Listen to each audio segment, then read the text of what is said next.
sa mga mommies, daddies, or mommies, or daddies to be. Ito yung kauna-unahang video ko, mommy video dito sa channel na to. And ang aking topic is yung mga newborn must-haves ko. Yung mga products na nakatulong talaga sa akin, tsaka sa baby ko. Unang-una sa lahat, yung pinaka-favorite ko na talagang malaking naitulong sa akin is yung Boppy.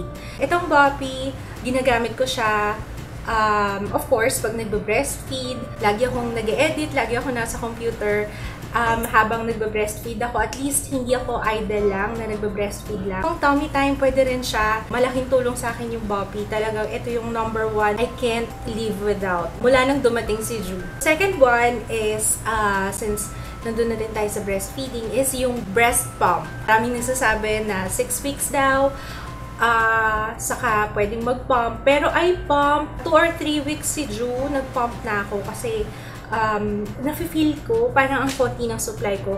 Tapos mula nung nagsimula akong mag-pump, parang mas lalong lumakas yung aking breast milk, yung aking production. So I think nakatulong yung pag-pump ko na yun. Itong pump ko, this is Looney Tunes. Papa, tama ba yung brand? It's 700 pesos only. So, mura lang. It's really helpful. Nakaalis na ako one time ng ako lang. Nakapagpamanicure, pedicure ako. So, malaking tulong para sa akin yun. Especially if you're exclusively breastfeeding, kailangan meron kayong pump. So, depende sa inyo kung gusto niyo manual or electric breast pump. Sa akin kasi, trial lang muna eh. Kasi hindi ko pa sure kung, syempre, yung aking supply, kung okay.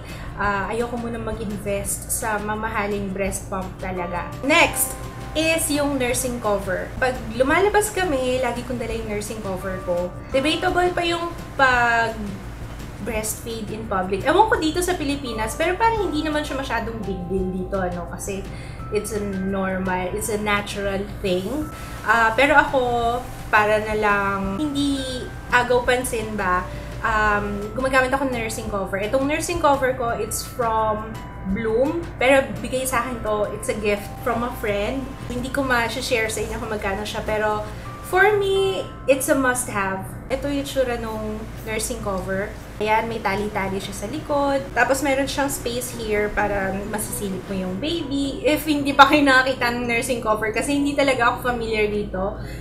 Nung na-receive ko lang siya, saka lang ako kakita na, ay, may ganito pala yung nursing cover, hindi ko alam. Tapos, lately ko lang din nalaman kung paano talaga siya gamitin ng tama. So, dapat may space dito para makikita niyo yung baby niyo sa loob. Kasi nung una kong ginamit siya, hindi ko tinitingnan, hindi ko alam kung paano.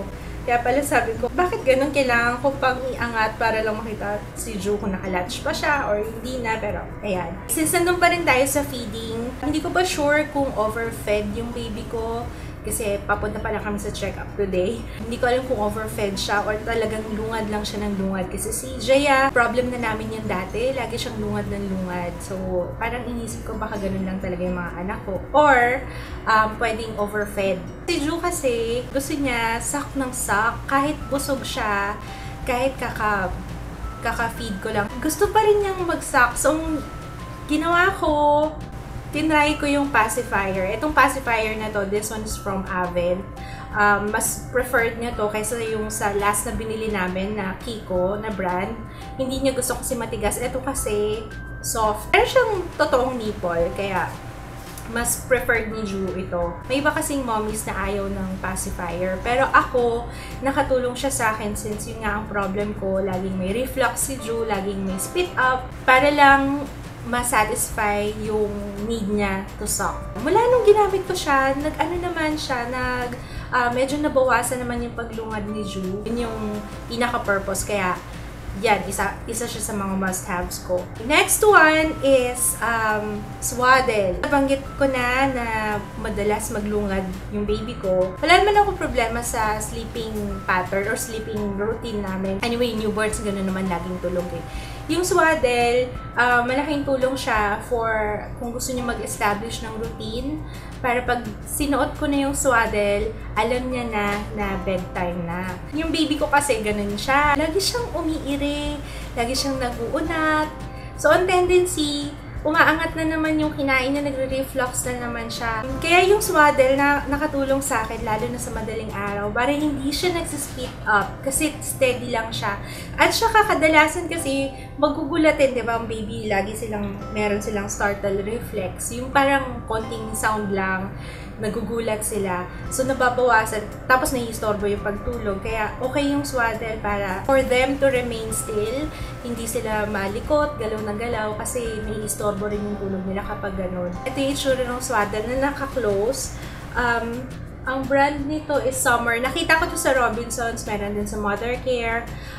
I think, if I'm not mistaken, 800 pesos isa. Mga to, gifts from viewers. Kaya, hindi ako familiar sa swaddle before.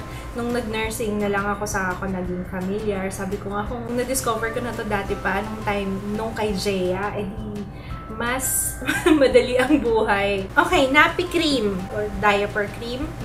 Ito, yung mga ganito. So, any brand will do. Kahit petroleum jelly, pwede rin.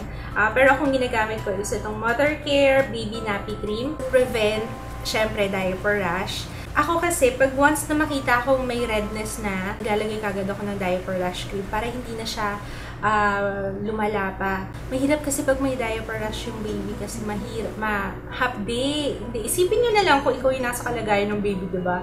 May sugat ka, tas naihian mo, diba? Masakit yun. Lalo na pag newborn, laging laging biihi, laging nagpupupo. So, ayun. Sa baby wash, ang dinala ko sa hospital kasi sa hospital pa lang, pinaliguan na si Ju. Itong Cetaphil. Kasi ito ang for me pinaka gentle na wash. Since newborn pa lang yung baby, sensitive pa yung skin. Tapos hindi ko alam kung mamaya namana niya yung sensitivity ng papa niya.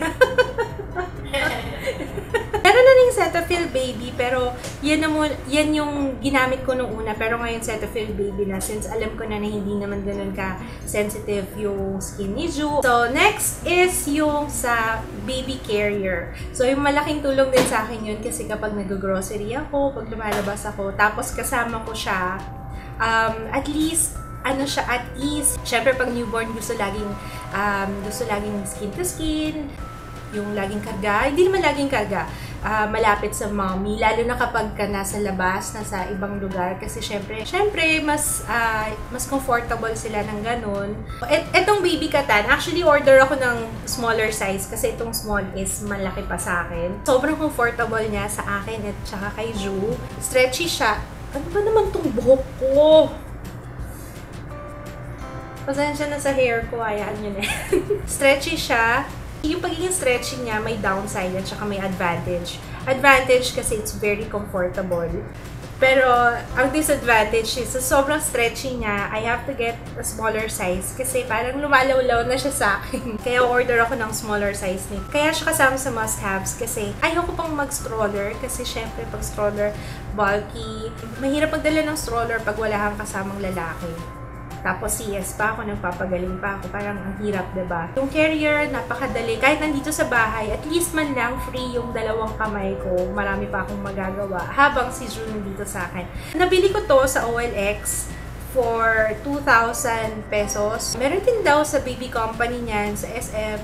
I'm not sure kung magkano, pero yeah, online ko siya binili. Sa disadvantage is, mainit siya sa katawan kapag mainit yung panahon. Kaya mas okay siya sa akin pag nasa mall, ganyan, nasa grocery, at least malamig. Komportable kami pareho. So, I think that's it para sa aking newborn must-haves. Comment lang kayo sa baba if you have questions. Again, itong mga to, must-haves ko yung talagang nakatulong sa akin. You can share din kung ano yung mga must-haves nyo. Comment din kayo sa baba para makatulong sa iba. Sana nagustuhan nyo. This is my first video, mommy video dito sa main channel. And yeah, I will also be posting other product reviews para sa mga babies din. Ma-share ko din sa inyo yung mga good product finds ko pagdating sa babies. Yan, don't forget to give me a thumbs up kung na-enjoy nyo itong video na to. Maraming salamat sa panonood. See you again on my next video. Bye! Bye, guys! Masama loob. Yes, papa niya ako sa manene ko eh.